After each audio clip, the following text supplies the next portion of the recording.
자리에서 다 같이 합독하시겠습니다.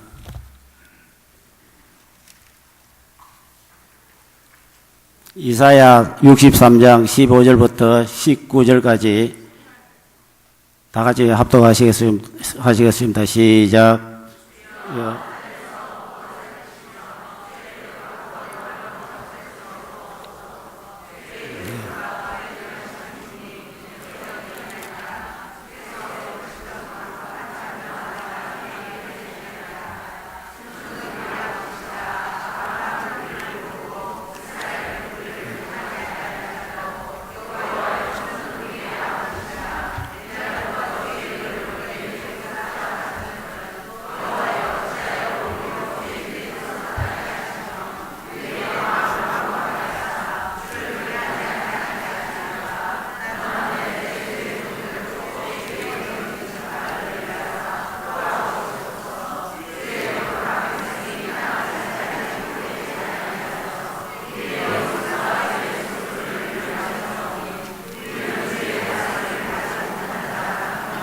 주의 이름으로.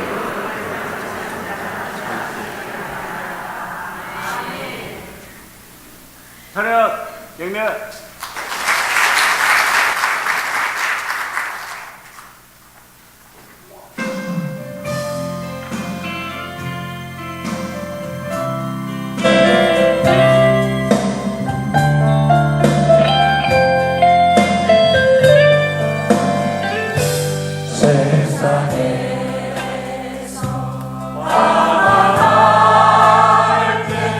나 주님을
걸어가실 동안에 1절만 부르겠습니다.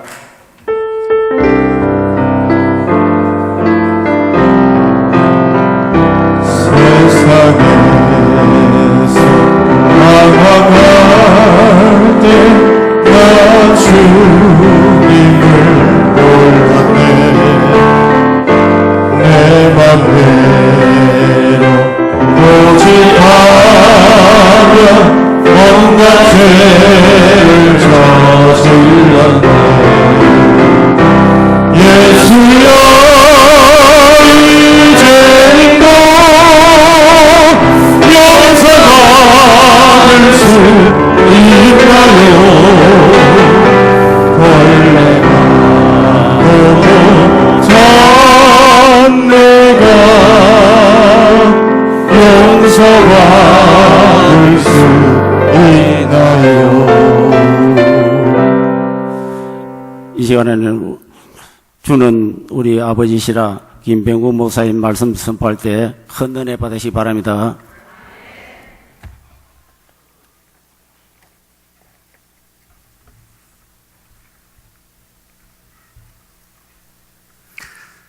저 추가로 광고 하나만 더 드리면은요, 오늘 주보에 나간 것처럼 이번 토요일에는 박숙희 군사님의 장녀 홍선아 양의 결혼식이 있습니다. 그런데 결혼식이 서울에서 있기 때문에 교회 차량이 토요일 새벽 6시에 출발할 예정입니다.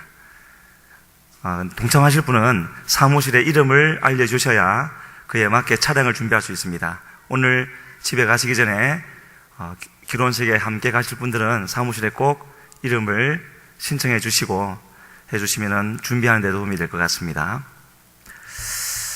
그러면 조금 전에 읽었던 말씀 통해서 우리 잠깐 말씀 은혜 나누기를 원하는데요. 사실은 처음에는 그런 의도로 했던 건 아니었는데 이번 주 말고 지난주 수요일부터 해서 바로 오늘까지 4번에 걸쳐서 이사야 62장, 63장, 오늘 64장까지 이렇게 나누게 되어졌습니다.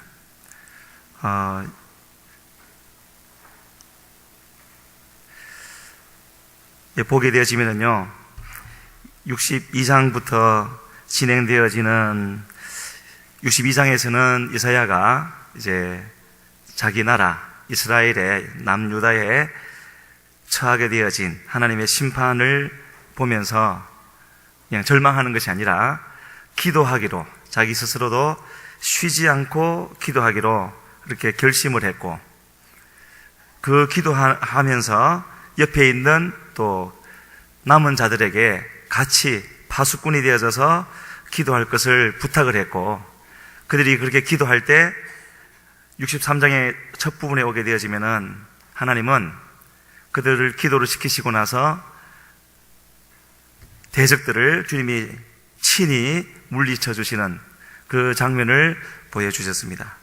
그리고 다시 63장 7절 이하를 보게 되어지면은 이제 결심한 대로 기도를 하면서 나가는 그런 이제 모습을 보여주고 있고요. 기도하되 그냥 우리의 필요만 구하는 그런 기도가 아니라 하나님 앞에 우리의 자세부터 바로 하고 하나님이 받으실 그런 합당한 것들을 먼저 주님 앞에 올려드리면서 나가는 그런 기도를 이사야가 했고, 오늘 본문에 오게 되어지면은 이제 기도를 시작했는데 그냥 기도하는 것으로 끝나지 않고 주님께 더 가까이 가는, 기도하는 가운데 그런 경험들 있으시죠? 처음에는 그냥 힘들고 어려워서 주님 앞에 나와서 기도를 하는데 계속 하면서 시간이 좀 더 흐르면서 뭔가가 밝아지고 주님을 알게 되어지고, 그래서 문제는 이제 두 번째가 되어지고 주님께 더 가까이 가게 되어지는 그런 경험들이 있으실 겁니다. 그래서 오늘 본문은 그런 단계라고 할 수가 있겠고요.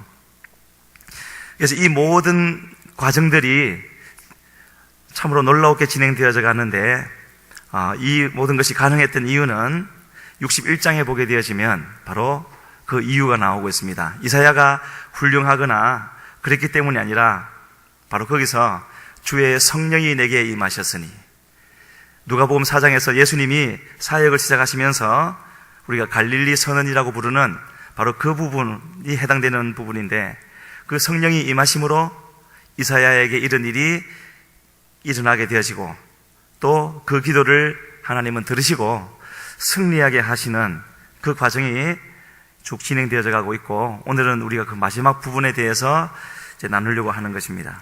그래서 오늘 본문에 나오는 기도는 한마디로 말을 한다면은요, 그 기도가 참 절박하고 또 그러면서도 하나님께 강청하는, 예수님이 이런 것을 많이 가르쳐 주셨죠.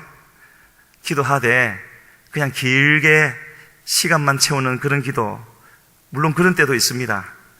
하지만 기도하되 이런 절박함과 강청함이 배어져 있는, 왜냐하면은 기도는 나 혼자의 독백이 아니라 반드시 들으시는 분이 있고, 그 들으시는 분의 마음을 움직이는 것이 기도이기 때문에 그렇습니다. 그래서 여기서 이제 이사야가 참 절박한 그런 기도를 하게 되어지는데, 절박한 기도를 한다라는 것은요, 그냥 되어지는 것이 아니지 않습니까? 그렇게 그런 기도를 한다라는 것은 지금 자신이 처한, 또는 중보기도자라면은 자신의 주변에 있는, 자신의 공동체가 처해 있는 상황이 참으로 심각하다는 것을 깨달았기 때문에, 나로서는 어찌할 수가 없는, 이 세상에 있는 수단으로서는 어떻게 바꿀 수가 없는 그 정도의 상황에 이르렀다는 것을 알기 때문에 그런 기도를 이제 하게 되어지는 것이죠. 지나놓고 보면은 참 그런 상황들이 당시로 너무 힘들지만 그 자체로 또 은혜가 되어지는 것 같습니다.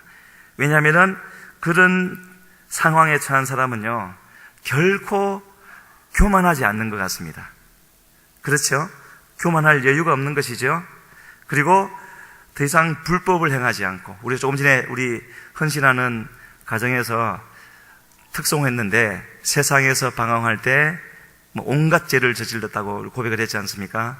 우리 모두의 모습인데, 이런 상황이 되어지면은 최소한 그 기간만큼은 죄를 돌아볼 생각나지도 않고, 다가온다 할지라도 가까이 하지 않게 되어지는 그런 은혜가 또 함께 주어지는 것 같습니다.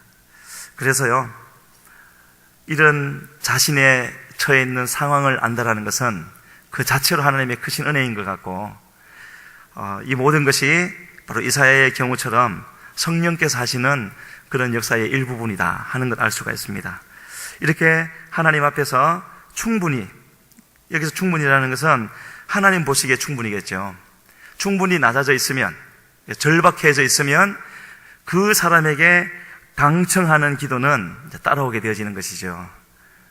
어쩔 수 없는 상황 가운데 있으니까 오늘 늘 하던 분량대로 30분, 1시간 채웠으니까 가자.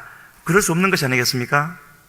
뭔가가 하나님으로부터의 사인이 있어야 되는 것이고, 그래서 이제 강청하는 그런 기도를 하게 되어지는데, 그래서 하나님은 우리에게 뭔가를 행하여 주시기 전에 먼저 우리로 하여금 이렇게 겸손하게 만드시고, 그러고 나서 또 기도하게 하셔서 그 겸손한 자에게 주어지는 기도의 능력, 여기서 말하는 그런 강청함, 다른 말로 바꾸면은 거룩한 담대함, 좀 더 다른 표현을 하면은요, 그냥 뻔뻔할 정도의 그런 담대함, 이것은 주님이 겸손하여서 기도하는 그런 사람에게 주시는 은혜 중에 하나가 되어지는 것 같습니다. 야곱도 그런 모습을 우리에게 보여준 적이 있었지요. 자기에게 그런 고난이나 능력이 있는 것이 아님에도 불구하고 하나님이 보내신 천사를 붙들고는 당신이 나를 축복하지 아니하면 가게 하지 아니하겠나이다. 그냥 툭 털고 가면은 떨어져 나갈 수밖에 없는 그런 자신임에도 불구하고 하나님 앞에 대드는 거죠. 바로 그런 뻔뻔함, 그런 담대함, 이것은 결코 하나님 앞에 겸손해지지 않은 사람은 생각할 수도 없고 또 그런 은혜도 주어지지 않는 것 같습니다. 그런 기도를 이 오늘 본문에서 이사야가 하나님께 드리고 있는데, 이제 하나씩 보시면은요, 읽으셨지만 15절 첫 부분 제가 읽어드리겠습니다. 이사야는 그런 하나님의 은혜를 주셨기 때문에 이런 기도를 하고 있는 것이지요. 주여 하늘에서 굽어 살피시며 주의 거룩하고 영화로운 처소에서 보옵소서. 하늘에서 굽어 살피시고 주의 거룩하고 영화로운 처소에서 보시라고 그렇게 기도를 시작하고 있습니다. 왜냐하면은 지금 이사야 또 이스라엘이 처한 상황은요, 적군에게 패전을 했고 또 대부분의 사람들이 바벨론으로 포로를 끌려가게 되어지고 성전은 회파되어지고요, 원수들이 조롱을 하는 그런 가운데 있었습니다. 이런 가운데 있다면 무엇을 바랄 수 있겠습니까? 물론 우리는 행복하기를 원하고 행복해야 되겠지만 이런 상황에서 가정이 화목하거나 부자가 되거나 그런 것을 구하지는 않을 겁니다. 단 한 가지 구하는 수 있는 것은요, 하나님이 나를, 우리 공동체를 돌아봐 주시기를, 오직 그 한 가지만 구하게 되어질 것 같습니다. 그렇지 않겠습니까? 그렇지 아니하고는 아무런 소망이 없으니까요. 그래서 우리가 신앙생활을 하면서 어떤 사람이 참 영성이 있다 그런 말을 하게 되어지는데, 그 영성을 검증할 수 있는 것이 쉽게 생각하면은 그를 통하여서 어떤 은사가 나타나고 하는 것을 들 수가 있겠지만, 그 은사라는 것은 실제로는 영성과 직접 관련이 있는 것이 아니라 그런 영성, 그러니까 주님과의 바른 관계에 있는 사람에게 하나님이 역사하시는 한 방편인 것이지, 은사가 나타나는 것 자체가 그 사람의 영성이 깊고 그렇다고 말을 할 수는 없는 것이지요. 지금 말씀드리려고 하는 영성이라는 것은요, 바로 이사야처럼요, 이런 문제가 생겼을 때, 도저히 어찌할 수 없는 그런 가운데 있을 때 그냥 그 문제에 압도되어져서 파묻힐 것인가, 아니면 하나님이 나를 봐주시기를, 그것밖에 방법이 없기 때문에 참으로 간절히 바라되, 얼마나 간절히 바라고 해결되기까지는 그 붙들음을 놓지 않는, 포기하지 않는, 그것이 그 사람의 영성의 깊이를 또 크기를 가늠할 수 있는 분명한 기준이 되지 않을까 생각하게 되어집니다. 누가복음 18장에 가게 되어지면 두 사람이 나오는데요, 한 사람은 하나님이 자기를 봐주시기를 간절히 바랬습니다. 근데 그와 함께 있는 또 한 사람은 사람이 봐주기를 바라는 그런 사람이었습니다. 그래서 하나님이 봐주기를 바라는 그 사람은 하나님 앞에서 자기의 모습을 깨닫고는 하나님 앞에 탄식하면서 다만 하나님이 자기를 용서해 주시기를 간절히 구했는데, 사람이 봐주기를 바라는 한 사람은 옆에 있는 그 다른 사람과 자기를 비교하면서 자기를 높이는 그런 자리에 있었습니다. 바로 성전에 왔던 세리와 바리새인에 대한 비유인데요, 그 두 사람 중에 하나님의 의롭다 하심을 여김 받고 간 사람이 누구인가 하는 것은 잘 아실 겁니다. 그래서 우리는 만약에 지금 어떤 어려움이 있고 어찌해야 될지를 모르는 그런 가운데 있다면 우리가 할 수 있는 최선의 것은, 걱정이 안 될 수가 없겠지만은요, 바로 여기서 이사야가 그러는 것처럼 하나님, 하늘에서 굽어 살펴주시고 주의 거룩하고 영화로운 처소에서 나를 좀 봐주시옵소서. 그 기도를 우리가 해야 될 줄로 믿습니다.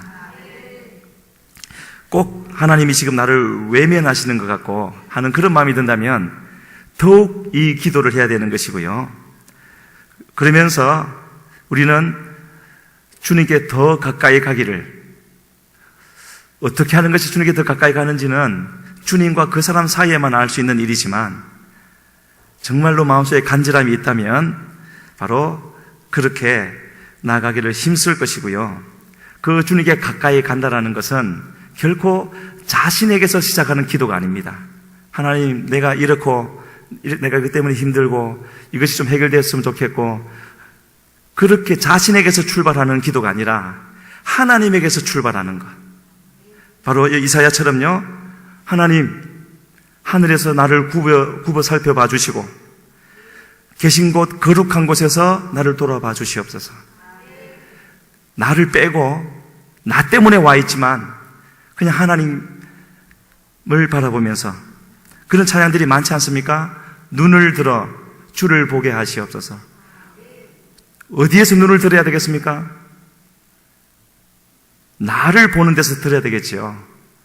나를 생각하고 하는 거기서 주님을 바라봐야 되는데, 그래서 하늘에서 굽어 살펴봐 주시라고 하는 이 표현은요, 가장 먼저는 하나님 앞에 기도하러 나갈 때는 우리가 죄인이라는 것, 죄를 지었다라는 것을 가장 잘 보여주는 것은 너무나도 자기 중심적이고 너무나도 자기를 사랑하는 바로 거기서 볼 수 있지 않습니까? 거기에서 눈을 돌려서, 눈을 들어서, 그게 자기를 부인하는 것이겠죠? 바로 하나님을 바라보게 되어지는 것. 그냥 저 높은 데를 바라보는 것이 아니라 하나님은 나를 어떻게 보고 계실까? 하나님 보시기에 나는 어떤 자리에 있을까? 나는 잘한다고 했는데 과연 하나님 뜻에 합한 일일 것인가? 하는 것을 내가 보는 것이 아니라 하나님 관점에서 다시 한번 나를 보게 되어지는, 이것이 바로 지금 이사야가 기도하는 바 하늘에서 나를 굽어 살펴주시옵소서 하는 그 내용이라고 할 수가 있겠고요. 예수님도 기도를 가르쳐 달라고 하는 제자들에게 이렇게 가르쳐 주셨습니다. 너희는 이렇게 기도하라. 그러면서 첫 번째 기도 내용이 뭐였습니까? 하늘에 계신 우리 아버지요. 하늘에서 시작하죠? 하나님에게서 시작하는 기도입니다. 그리고 그 다음은요, 이름이 거룩히 여김을 받으시오며, 하나님에 관한 것이죠. 우리가 어떻게, 너희는 이렇게 기도하라 하시면서 가르쳐 주신 첫 번째 두 가지가 하늘에 계신 우리 아버지, 그 주님을 바라보는 것이고, 나의 문제, 이것을 내어놓는 것이 아니라 주의 이름이 거룩히 여김을 받으시옵소서.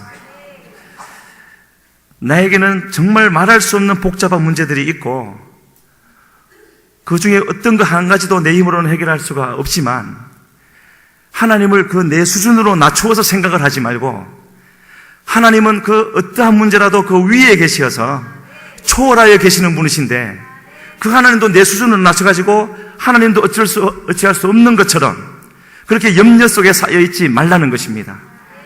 이스라엘 백성들이 바벨론에 포로로 끌려가게 되었을 때 그들은 마음속에 두 가지를 품었습니다.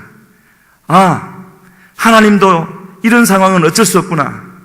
바벨론 군대만큼은 어떻게 해 주실 수가 없구나.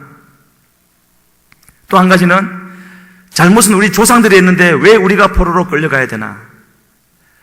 그 두 가지에 매여 있었기 때문에 도무지 그 문제는 해결되어질 수가 없었고, 바벨론에 있는 70년은 바로 그 두 가지가 깨지는 기간이었고, 마침내 그들이 돌아오게 되어져 그때는 하나님은 모든 것 위에 초월하여 계실 뿐만 아니라 이 모든 일을 주관하시는 역사의 주관자인 것을 깨닫게 되어졌을 때 비로소 그들은 돌아올 수 있게 되어졌고, 바로 그렇게 깨닫게 되어진 그들의 하나님이 그들을 회복시켜 주신 것을 보게 되어집니다.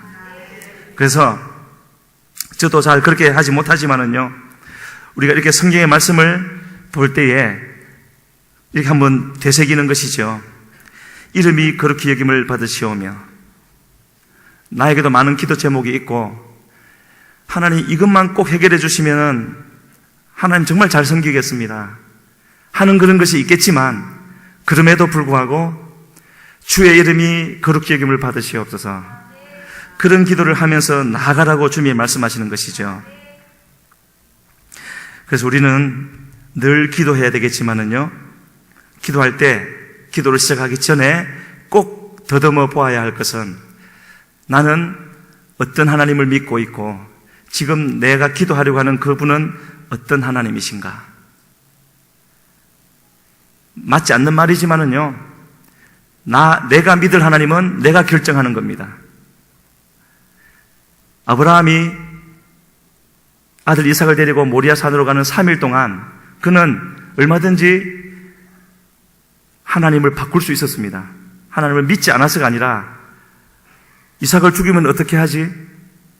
하나님은 이것만큼은 해결할 수 없을 거야 라고 그런 하나님을 선택했다면 그는 이삭을 하나님께 드리지 못했을 거지만 그의 최종적인 선택은 방법은 모르지만 하나님은 그 모든 것들이 초월하여 계시고 나는 모르지만 하나님께는 방법이 있을 것이다.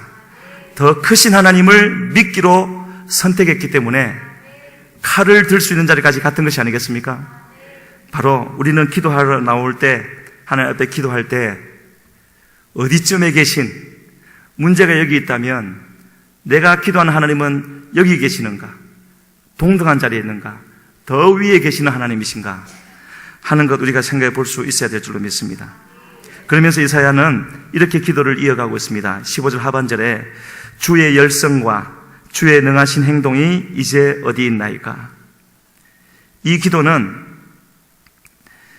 하나님이 함께하지 않는 것을 원망하며 탄식하는 말이 아니라 이제 모든 것을 초월하여 계신 하나님인 줄을 알았기 때문에 이 이사야가 구하는 것은 단 한 가지밖에 없는 것입니다. 내게는 이런 많은 문제들이 있지만 하나님이 나타나시기만 하면 이런 문제는 전혀 문제가 되지 않고 이겨나갈 수 있다는 것을 믿었기 때문에 지금 이것을 기도하고 있는 것이지요. 하나님의 능력에 한계가 있어서 할 수 없다라고 생각하는 그런 의심을 품는 것이 아니라 다 잃어도 지금 내가 하나 둘 잃어가고 있는데 다 모든 것을 다 잃어버린다 할지라도 주님의 열성과 그 열정을 품으신 주님의 능하신 행동이 나에게 한 번만 나타나기만 하면은 모든 것이 다 괜찮아질 것이다. 오케이가 될 것이다. 어떤 것이 오케이인지는 알 수 없지만 하나님이 나타나시기만 하면은 그것이 나에게는 최선이 될 것이다. 그런 마음을 가지고 하나님 앞에 하나님을 구하고 있는 겁니다. 하나님 와서 나에게 나타나 주시고 주의 손을 들어서 역사해 주시옵소서. 그러면서요, 그 마음속에는 왜 지금 저에게는 그 나타남이 없습니까? 하면서 하나님께 문제가 있다고 돌리는 것이 아니라 나에게 무슨 문제가 있습니까? 내가 어떻게 해야 주님이 나에게 오셔서 주님의 능력을 나타내 주시겠습니까? 하는 그것을 주님 앞에 구하면서 나가고 있는 것이지요. 그래서 17절로 가서 보게 되어지면요, 17절 우리 다시 한번 읽겠습니다. 상반절만 읽겠습니다. 여호와여 어찌하여 우리로 주의 길에서 떠나게 하시며 우리의 마음을 완고하게 하사 주를 경외하지 않게 하시나이까? 거기까지만 읽겠습니다. 아주 특이한 표현이 아닙니까?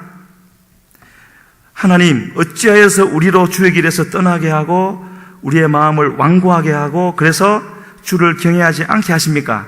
말 그대로라면 하나님이 우리로 범죄하게 하고 우리의 마음을 강팍하게 하고 우리로 하나님을 경외할 마음을 없애버리신 바로 그 범인이 하나님이라는 것 아니겠습니까? 그러나 그런 것을 하는 것이 아니라 지금 이사야의 마음은요, 지금 이렇게 말을 하는 것은 제 묵상할 때 제 마음에 그런 마음이 들었습니다. 성경에 그렇게 적혀 있는 것은 아니지만은요, 그동안에 하나님 앞에 나와서 기도할 수 있었고 찬양할 수 있었고 기도하고 찬양하면 주님의 마음을 감동시켜 주셨고 우리 눈에 눈물이 흐르고 다른 사람을 사랑할 수 있고 주의 말씀을 전할 수 있었던 것은 나의 그 무엇으로 된 것이 전혀 아니라 오로지 하나님의 은혜로 된 것이었습니다. 하나님의 은혜가 함께 했었기 때문에 우리는 주님의 길에 머무를 수가 있었고 하나님이 우리의 마음을 굳은 마음을 녹여주셨기 때문에 우리는 완고한 마음을 가지지 않을 수가 있었고 주님이 함께 하셨기 때문에 지금까지 올 수 있다는 것을 표현을 하고 있는 것입니다. 하나님 다시 한번 나를 불쌍히 여겨주시옵소서. 그 마음을 주님 앞에 아뢰고 있는 것이고요. 또 한 가지 생각할 수 있는 것은 하나님 말씀에 불순종하는 것이 얼마나 무서운 것인가. 얼마나 무서운 것입니까? 하나님이 그 모든 은혜를 거두어 가시게 만드는 것이 바로 불순종이 되어지는 것입니다. 버리시지는 않지만 우리로 깨닫게 하시기 위하여서 주셨던 한없이 베풀어 주셨던 은혜를 거두시고 우리로 주 밖에 있는 것이 어떠한 것인가, 하나님을 섬기는 것 외에 열국을 섬기는 것이 어떤 것인가를 깨닫게 하시는 것, 깨닫게 되도록 만드는 그것이 바로 말씀에 불순종하는 것이라는 것을 우리는 여기서 알 수가 있는 것이고요. 그래서 질문을 저에게 하면서 우리 성도님들에게 드립니다. 나는 하나님을 지금까지 그런 은혜를 베푸시면서 이 자리까지 인도하신 하나님을 어떻게 대하고 있는가? 뭐 헌금하고 그런 것 아니고요. 혼자 있을 때 어떤 마음에 드는 생각, 그런 것에 있어서 혹시나 나 정도쯤 되면은 이 정도 죄는, 이 정도 잘못은 범해도 될 거야 하는 그런 잘못된 담대함을 가지지는 않습니까? 지금 이 말은 저 자신에게 하는 말입니다. 우리 성도님들도 각자에게 해보셔야 될 질문입니다. 아마도 다윗은 그런 생각을 했기 때문에 지금 우리가 보기에는 그 엄청난 일을 그냥 행했던 것이 아니겠습니까? 그 이전에 다윗이 그렇게 하리라고는 상상도 할 수 없지만 바로 그런 생각을 갖게 되어졌고, 그리고 그 생각에 잡히게 되어진 이후로는 전혀 다른 사람이 되어져서 강간을 범할 뿐만 아니라 스스럼없이 한 사람을 죽여버리는, 그것도 많은 사람을 동원해서 죽여버리는 그런 일을 했던 것을 보게 되어질 때 나는, 우리 각자는 나의 하나님을 어떻게 대하고 있는가? 죄의 무서움은요, 그 죄가 많고 적음에 있는 것이 아닙니다. 있느냐 없느냐. 죄가 많으면은 하나님이 벌하시고 죄가 적으면은 그대로 넘어가 주십니까? 아담이 몇 번, 수십 번 죄를 범하고 에덴에서 쫓겨났습니까? 주님이 죽으셔야 했던 그 죄는 단 한 번, 인류의 대표였던 그 사람이 단 한 번 죄를 범하였을 때 그 죄로 말미암아 에덴에서 쫓겨났을 뿐만 아니라 회복되기 위해서는 다른 죄인이 아니라 하나님의 아들이신 예수 그리스도께서 죽으셔야만 했던, 그것이 바로 죄인 것입니다. 그래서 우리는 잘 알고 계시겠지만 죄를 얼마나 무서워하고 멀리하고 하려고 하고 있는가, 불순종이 얼마나 하나님 보시기에는 있어서는 안 되는 것인가 하는 그런 것을 더욱더 마음에 새기면서 나간 우리가 되어야 될 줄로 믿습니다. 그래서 우리는 기도할 때에요, 하나님이 이런저런 것이 필요합니다, 이런저런 어려움들이 있습니다 를 구하기 이전에 바로 여기서 이사야가 말하는 것처럼요, 주님 다시 한번 제 마음을 만져주시고 은혜를 다하여 주시어서 완악한 마음을 제하여 주시고 하나님을 찬양하고 하나님 앞에 낮아져서 겸손히 주님을 높여드릴 수 있는 그런 마음을 주시옵소서.